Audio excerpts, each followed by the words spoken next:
For nearly 300 years, they ruled the largest continuous land empire in history.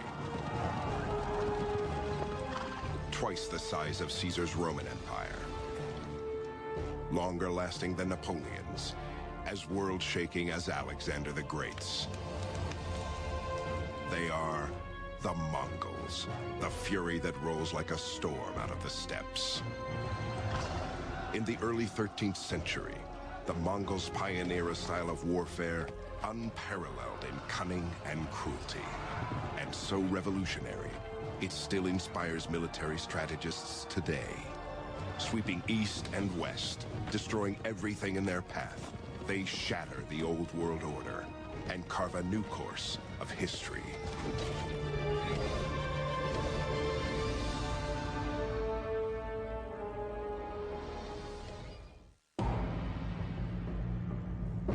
It is the end of the 12th century. As Europe lies mired in the Dark Ages, two cultures set the standard for human civilization.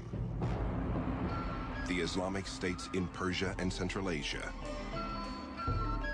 and far away to the east, a trio of fabulous kingdoms in China. Between these stretch vast, inhospitable grasslands, the Eurasian steppes. Although the steppes are formidable, they are not empty. Nomadic tribes, the Tatars, Mongols, and others, eke out a grim life. These are some of the coldest places on Earth in Mongolia. Temperatures 90 degrees below zero. So for much of the year, they're fighting nature. It's a life with no margin of safety in it. In 1175, the Tatars renew an old feud with the Mongols. These two tribes, so similar in lifestyle and belief, are bitterly divided by ancient rivalries, a never-ending cycle of alliance, treachery, and revenge. Caught up in their own struggles, they ignore their common enemy, the rich and powerful Jin of northern China. The Jin dynasty, their policy towards Mongolia was one really of divide and conquer. And the Jin would employ the Tatars on raids against other nomadic groups, tribes, khanates that grew too large and too threatening. The Jin wisely perceive that as long as the people of the steppes are focused on each other, they won't trouble them. It is in this time of upheaval that great Mongol conqueror Genghis Khan arises in the 12th century. He does so not from a family of kings or princes, but as a fatherless boy, facing death with his family on the barren steppes. Genghis Khan's given name is Temujin, Mongolian for ironworker. It's fitting. His life will demand an iron will. In 1175, when he is barely 9 years old, his father, leader of the clan, is poisoned by the Tatars. Genghis Khan's father had been an up-and-coming tribal chieftain. Perhaps if he'd lived, he might have become the next Khan of the Mongols. But as soon as he was poisoned, the widows of the previous Khan led the Mongols to desert the widows of Gisage, Genghis's father. And the result was that Genghis Khan was left on the steppe alone with his mother. Abandoned with her children, Temujin's mother gives him a simple charge: seek revenge.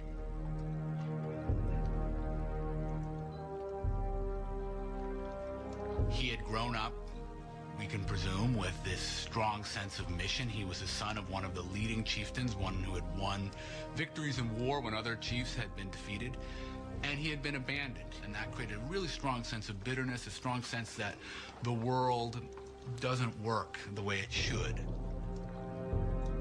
For 30 grueling years, Temujin fights to unite his clan and gain the title of Khan, great leader.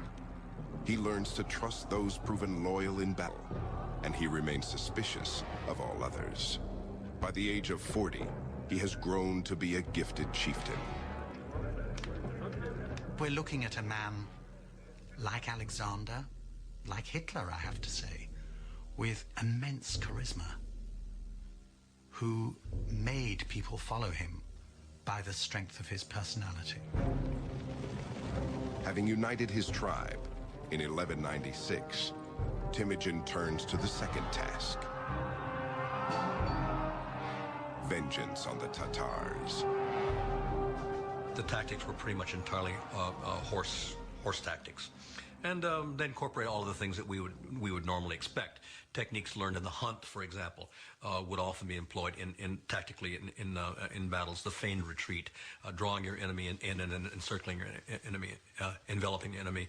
There were elements to their tactics that are so reminiscent of the Blitzkrieg. What I do see new in the case of Temujin Genghis Khan is his reorganization of society. That has to be reckoned among the most important, not only social innovations, but military innovations, in which he takes the old Central Asian Mongolian tribal structure and refashions it in his own image in a way, breaking the old tribal loyalties, but maintaining the kind of power of this tribal cavalry. As far as we can tell, in virtually every battle they fought, in every battle they won, the Mongols were substantially outnumbered by their enemies. But they were much more mobile because they had so many horses, and they were able to operate, it seems, in small tactical teams. No more than a few score at most. So the first thing you'd see if you were fighting the Mongols is they would seem to be everywhere. Oftentimes they would come at you in a single file, and suddenly they would just disperse, and suddenly they'd be all around you. That was really disturbing. The Mongols' combination of finely honed horsemanship and tactical strategy overwhelms their enemies. They are virtually wiped from the face of the earth in just 2 years. Only their name will live on. And they are but the first of many, for Temujin is molding his army into the finest light cavalry the world has ever seen. And he does take revenge on the people who had inflicted so much hardship on his family, his larger family, and on his immediate family, namely the Tatars, who, when he finally defeats them, as the story goes, he has everyone taller than the axle of a wagon executed. So he decimates, he destroys this particular tribe. The ambitious chieftain is a religious man. He reveres the natural hierarchy he sees around him. The ground is sacred. The rivers are sacred. But above all is heaven, the protector of the nomads. For Temujin, human affairs should mirror this hierarchy, and one man must stand above all others. Temujin has no doubts that fate has chosen him to lead. So he believed, on the one hand, that he was of a heavenly destined lineage. Why? Because when you won victory in battle, it was something decided by heaven, by God, by this Mochetenger, eternal heaven, or eternal God, which Genghis Khan firmly believed was in charge of all victories in battle and all successes and failures in this world. In 1206, a ruler's council of steppe tribes acclaims Temujin as universal leader, or Genghis Khan. He now stands poised to conquer the rest of the world and seal his reputation as the bloodiest of all barbarians.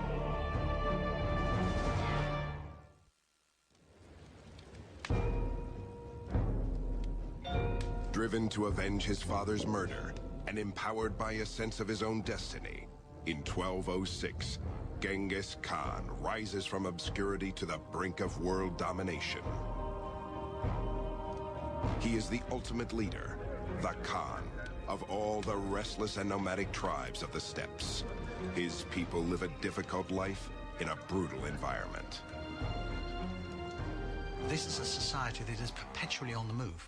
So they're ready to bundle up shop in no time at all. So what does that say about how these people live, the tents they live in. They have a cane framework, and felts are tied or sewn onto these individual cane panels, and they can be set up inside 15 minutes and dismantled in the same sort of time. So the inside of yurts was incredibly dark and smoky because they only had a hole at the top and a hole at the doorway. And the doorway always faced south because the Mongols were superstitious that good news came from the south. You had felts on the floor, felts on the walls, so dark, dark, dark, and then everything permeated with smoke. What did they burn? There's no wood on the steppe, so it's dung. So it's smoke that's permeated with animal smell as well. This hardscrabble existence shaped Genghis Khan's character, and his mother's words of vengeance provided his mission. Points to the very important role that Mongolian women played and still do play in Mongolian society, and that's a very important sort of formative episode in his whole life, because he becomes very attached to women, to his wife, to his mother. They figure very prominently, both figure very prominently later on when he distributes his territory and his soldiers among these people. Both women receive shares. So that's quite an important thing. She really holds the family together. She's the cement of the family. By the year 1206, Genghis Khan's power over the steppes is unchallenged. Now he directs his vengeance on the wealthy and arrogant Jin of China. In 1211, the Mongols moved to invade China. The enormous ancient nation sees them as scruffy upstarts out to stir up a little trouble. The Chinese have no idea what they are about to face.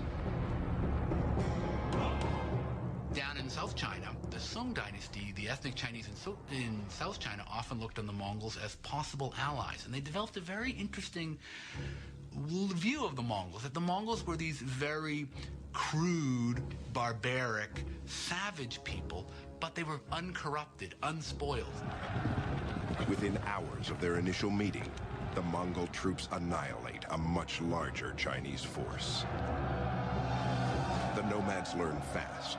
They copy Chinese siege technology to breach their city walls. They become the embodiment of terror. And then they start beating their drums. And these drums are carried by 4 people on ropes. And the mere sound of them drove people mad with fear. They brought with them the prisoners from the previous city that they captured and pushed them into the moat so that they could go over them, over the dead bodies at the city walls. And then they would slaughter every living thing, the very cats and the dogs. In 1215, they lay waste to the capital of northern China, Chengdu, present-day Beijing. But just as victory seems within reach, news arrives that trouble is brewing in the Mongolian homeland.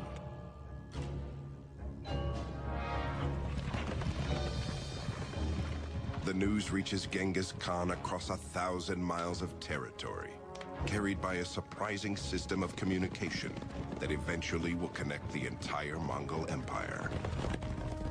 They developed very early on a system known as the Yam, which was basically the Pony Express.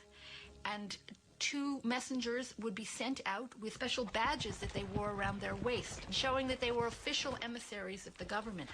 And horses would be provided at post stations every 25 miles for these 2 to ride off carrying in their hands, literally, rolls with messages on them. In 1218, the Yam riders bring Genghis Khan the news that Kuchlug, the Khan of the Naiman clan, is fomenting a rebellion among other disgruntled tribesmen. Genghis Khan's hard-won order is being threatened by disloyalty from his own people. This cannot be tolerated.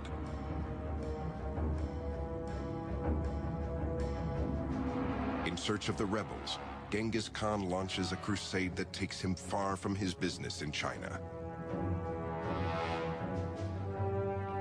As they pursue the rebels west into Muslim lands, the Mongols annex one kingdom after another. Before crossing into each new territory, Genghis Khan gives the local ruler the option to give up the conspirators and surrender peacefully. But if the ruler resists, Genghis Khan warns he will show no mercy. He writes one chieftain, "The disaster will reach you, too." Genghis Khan's campaign of vengeance has swelled his empire till it touches the borders of the ancient kingdom of Khwarezm in present-day Uzbekistan.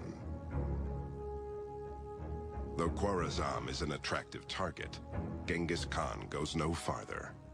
He has learned something new. I think that the key moment in the career of Genghis Khan that lifted him from being a territorial chieftain in Outer Mongolia, and it's not accident that Outer Mongolia means the boonies, it means the back of beyond, that moved him from that to a player on the world stage, was when he began to realize that his territories were on the Silk Road and that he could change the fortunes of his people by trade. And so he sent a series of embassies to his nearest neighbor, the Sultan Muhammad, who was the ruler of the Eastern Islamic world. And those embassies were finally followed by a caravan of 1,500 camels. And I think that what happened there was that this particular camel caravan was so rich that it tickled the greed of the Muslim governor of the frontier post concerned at Otrar, and he simply seized it. This governor of this town, he saw this Mongol embassy of merchants coming, basically a trade mission come. He saw all the kinds of things that were in there, and he asked the Sultan Muhammad, what should I do with them? He was told. He implied they're spies. These Mongol envoys are spies. What should I do with them? Can I massacre them? And Sultan Muhammad said yes, and they were. Undeterred, Genghis Khan sends a second envoy, only to have him seized. His beard is shaved off in the street as an act of humiliation before he is sent back. The caravan of gifts, of course, is not returned. Genghis Khan's final dispatch to Sultan Muhammad is simple and grim. "You have chosen war," he writes. And it was that event, that greed, that breaking of the laws of interchange of ambassadors, of allowing merchants free run across frontiers, that caused the Mongol catastrophe, the catastrophe which, as one Russian chronicle says, left no eye open to weep for the dead.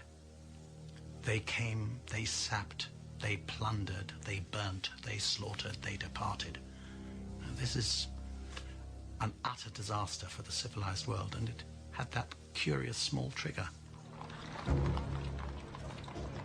As his soldiers prepare for war in 1219, Genghis Khan is unconcerned.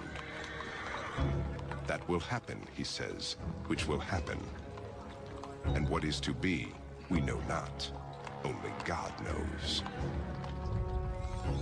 In carrying out God's heavenly plan, the Khan will teach his enemies a terrible lesson and continue a conquest that will destroy all that stands before him, including the wealth and knowledge of an entire civilization.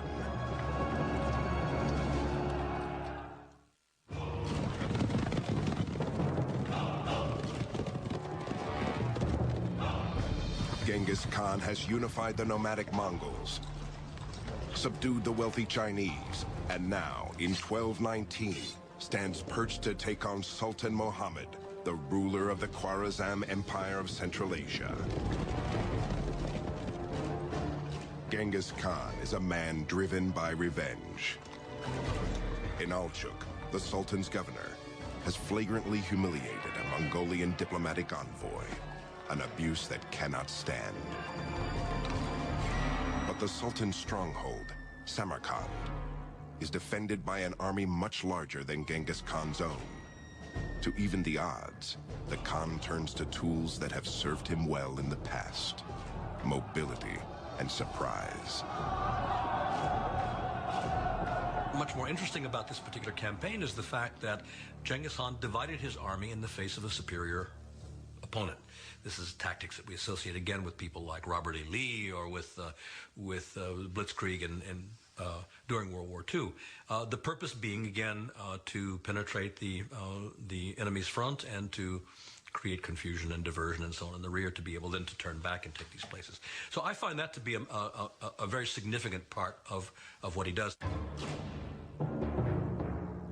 Genghis Khan's first blow comes at the border town of Utrar in 1219.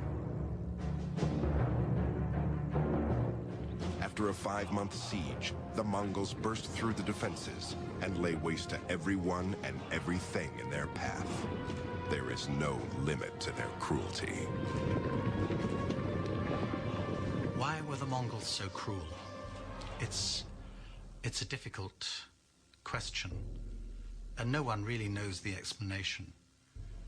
But the fact of it, I think, can't be doubted, that these were people who did not wage war in the ordinary way.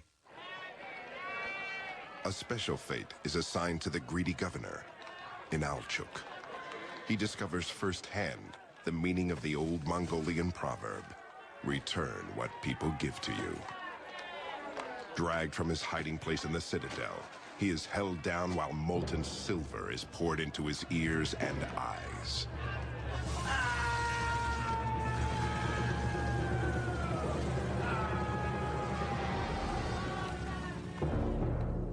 In February 1220, Genghis Khan plots a 3-pronged attack, unrivaled in cunning and malice. First, 2 columns of Mongols strike Khwarezm from opposing directions, east and west. Their main goal? To lull Muhammad into thinking that these trifling attacks are the Mongols' best shot. Medieval armies in Europe and the Middle East had a very strong idea that retreating in the face of the enemy was humiliating. And so they really couldn't do it. And the other reason they couldn't do it was because, from the general's point of view, once you start retreating, everybody would think you've lost, and suddenly you would lose control of your army. Everybody would start running away. Oh, we've lost. We're running away. The Mongols would retreat. Then suddenly, as they're retreating, they'd suddenly break up, start coming around again, and start shooting at you again. That was very disorienting for many armies. The constant hail of arrows that would be falling, that was a disorienting thing. Diverted by the Mongols' feints and skirmishes, Sultan Muhammad strings out his forces along hundreds of miles of farmland and river valleys south of Samarkand. But far away to the north, Genghis Khan prepares for the main assault. Genghis Khan carefully seeks out the smugglers and bandits who know the secret water holes and camel routes in the desert of Kızılkum. These will be his guides. They will lead his army over 300 miles of punishing desert sands, a back door to the Sultan's kingdom. In March 1220, Genghis Khan and his army emerges from what the Sultan believed was an impenetrable desert, like demons from his worst nightmare. In one of the greatest strategic rearguard attacks in the history of warfare, proud Samarkand falls in just 10 days. Sultan Muhammad shows his true colors, fleeing for his life from one city to the next. Like hunters pursuing a fox, the great Mongol generals are given 20,000 men and told to crush any town that shelters the fugitive Sultan, as they relentlessly track him down and kill him. So it was not just a matter of beating an army in the field, but eradicating the power of a country to ground zero, so that there could be no recovery.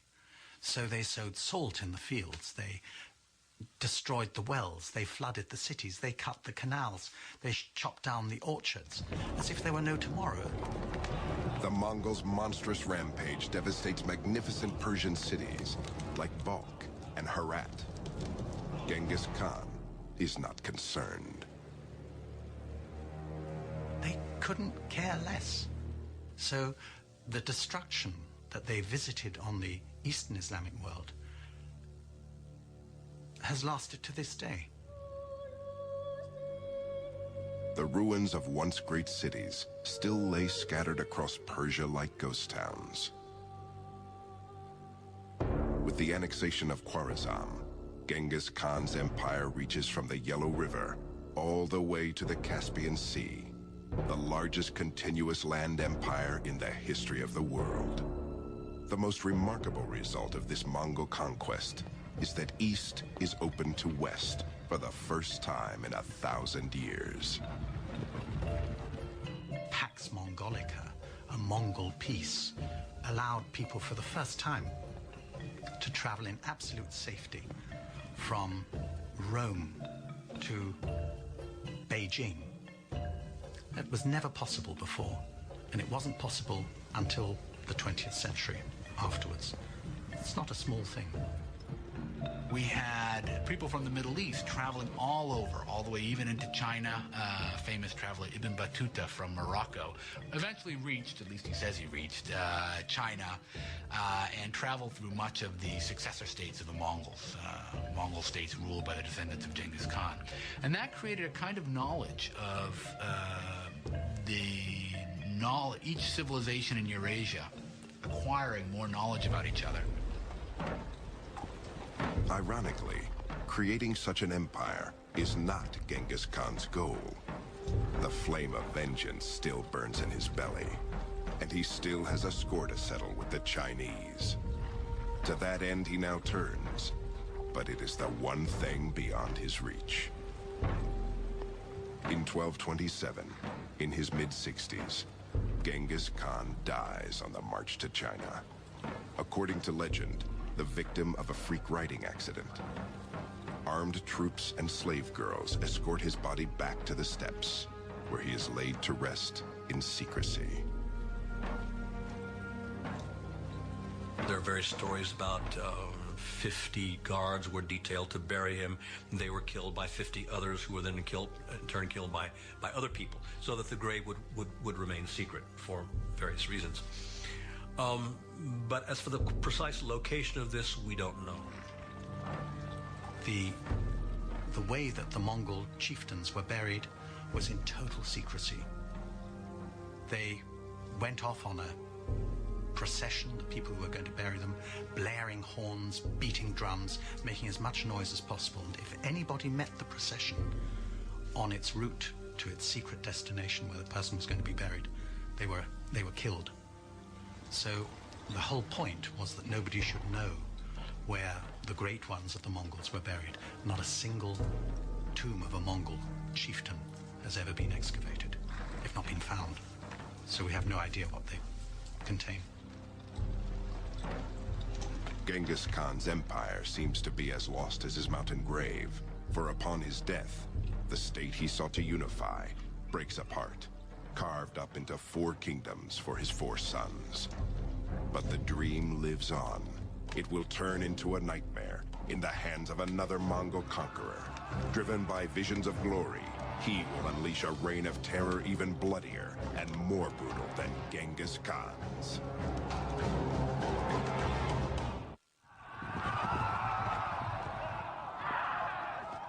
In an eruption of violent conquest, the Mongolian Empire continues to expand after Genghis Khan's death in 1227. In the west, the Golden Horde, descendants of Genghis Khan, rules southern Russia and Khwarezm. In the Far East, the Khan's grandson defeats and unites the 3 kingdoms of China. And in Persia, the Mongols convert to Islam, building fabulous mosques to glorify their new god. Still, as successful as the Mongolian Empire may be, its huge size makes it difficult to maintain. There weren't enough Mongols. This was not a gigantic nation. It wasn't like China, for example. Perhaps there were as many as 100,000 people in the Mongol army, and that was about it. So the wider the territories they controlled, the thinner the crust of Mongol dominion on them. By the mid-14th century, Genghis Khan's empire lies in shambles. Like the old Mongol clans of the steppes, the rulers spend their time fighting each other instead of combining their strength. The actual power was slipping from the hands of the Genghis Khan, the descendants of Genghis Khan, and falling into the hands of these tribal warlords, people who were not themselves of the imperial family, but who were the real holders of power. In the middle of the 1300s, in the Muslim lands of Khwarezm, in modern-day Uzbekistan, a young Mongol boy named Timur prepares to steal his neighbor's sheep. He is a clever and stealthy adversary to the shepherd, but this time, his luck will fail him. It is said that he receives a wound that never fully heals, making him lame for life. As he grows to power, he is called Timur the Lame, or Tamerlane in the West. It is a name that his enemies will come to dread. By the year 1360, Timur is an important emir, or leader, a master chess player, a skilled strategist. Though he is a Mongol, he cannot claim descent from Genghis Khan, so he creates an elaborate genealogy linking himself to the great leader. He even takes 2 wives descended from Genghis Khan to legitimize his claim.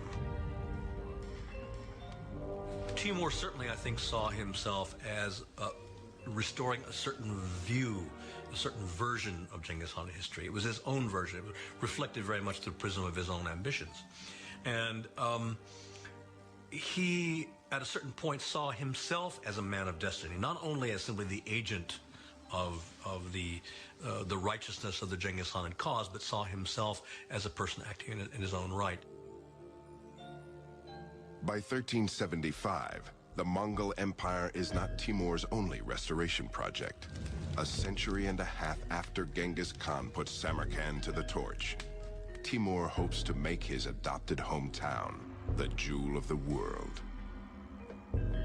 He was born in that very area, and he was always attached to what is now Uzbekistan as his birthplace.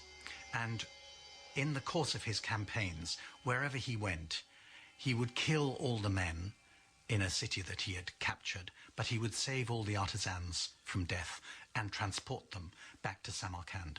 So you must imagine Samarkand alive with traditions from all over the Muslim world, from China, also from India. So Samarkand was something special.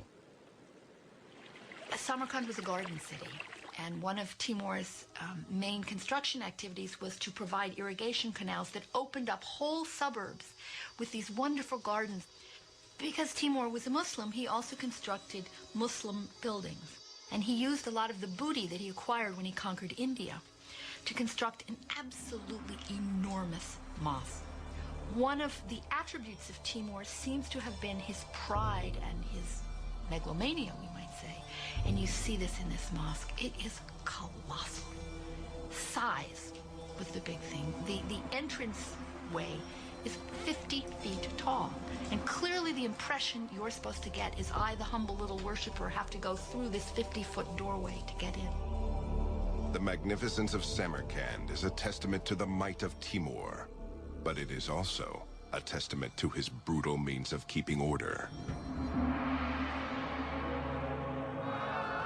Outside the walls of Samarkand, his merciless cruelty becomes legend. From 1385 on, Timur systematically sacks all of Western Persia, as well as cities throughout Azerbaijan, Georgia, Armenia, and the Caucasus. Tens of thousands of people are slain along the way. In 1398, Timur follows in the footsteps of the Greeks, leading an audacious expedition over the world's most notorious mountains, the Hindu Kush. He then lays waste to northern India. But the farther Timur extends his reach, the more difficult it is to control hostile populations. When the inhabitants of Delhi rebel against their new Mongol masters, Timur takes a page out of Genghis Khan's Book of Terror and writes a new and even more horrific chapter.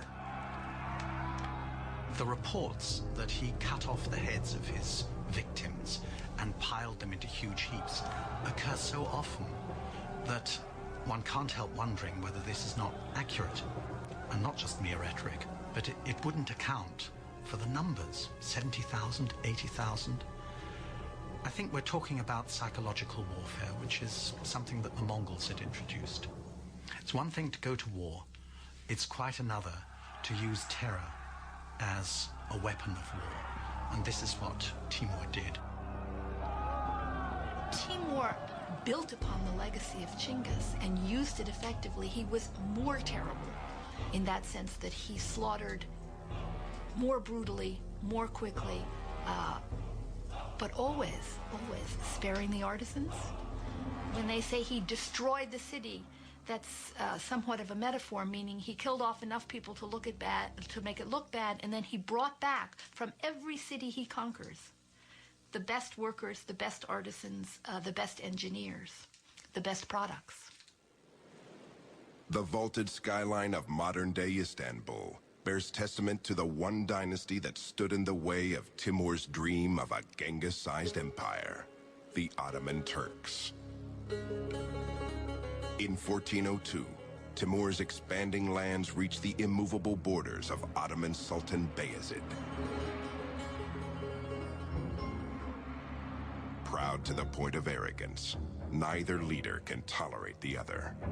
Timur even goes so far as to suggest Bayezid's mother is of dubious birth, meaning she is a whore. Bayezid can stand no more. Leading one of the finest armies in the world, the Sultan rides out of his fortress at Ankara to meet Timur's far smaller force. Confident and imposing, he knows little of the cunning genius of the Mongol Timur. In 1402, goaded by slurs on his honor, the Ottoman Sultan Bayezid races to meet Timur's Mongol forces. But Timur, aware of the Sultan's route, does an end sweep around the Turks. Traveling off the beaten track, he catches the Sultan off guard. He lays siege to the Turkish stronghold, Ankara itself. It is a humiliating turn of events for Bayezid. He is forced to beat a hasty retreat to defend his city. When his weary troops finally arrive, they are no match for the well-rested Mongols. Even worse, in the heat of battle, an entire Turkish battalion defects to the Mongol side when they see a beloved prince fighting for Timur. Tricked, betrayed, and totally routed, Sultan Bayezid nobly refuses to leave the field of battle. He is determined to fight to the last, but he is captured and taken prisoner. The Ottoman defeat may taste sweet to Timur, but it is even more delicious to Christian Europe. Now, if you look at this on the grand strategic map of Eurasia at the time, the Ottoman sultans were poised to scoop up Constantinople. They had moved into Europe, they had encircled it, they were ready to begin the siege that would have destroyed the principal city of Eastern Christendom. And just then, that was their bad luck. Someone came knocking at their back door, and that was Timur. The reaction in Europe to the defeat of Bayezid Yildirim was unrestrained joy.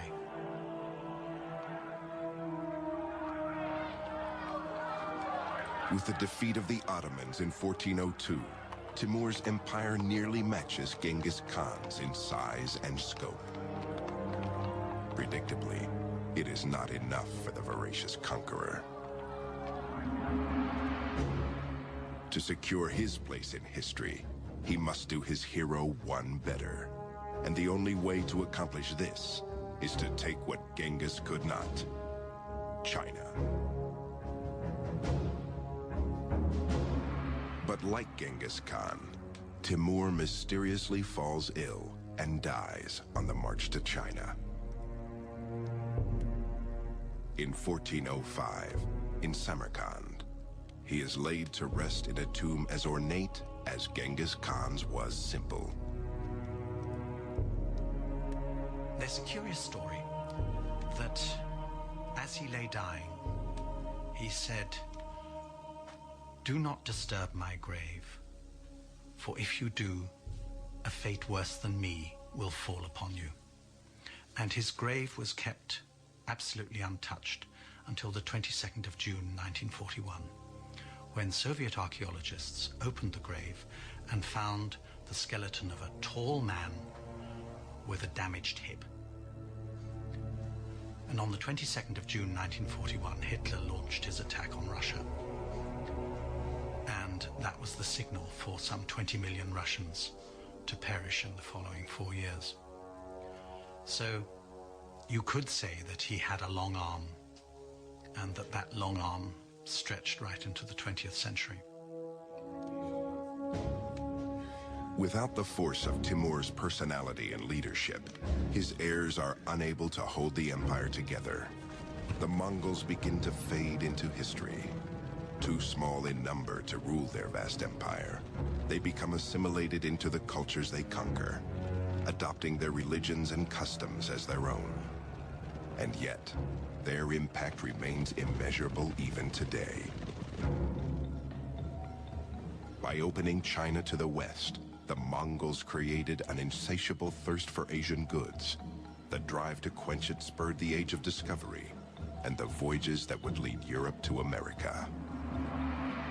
Truly, by shattering the old empires of China and Persia, the Mongols gave birth to the modern world.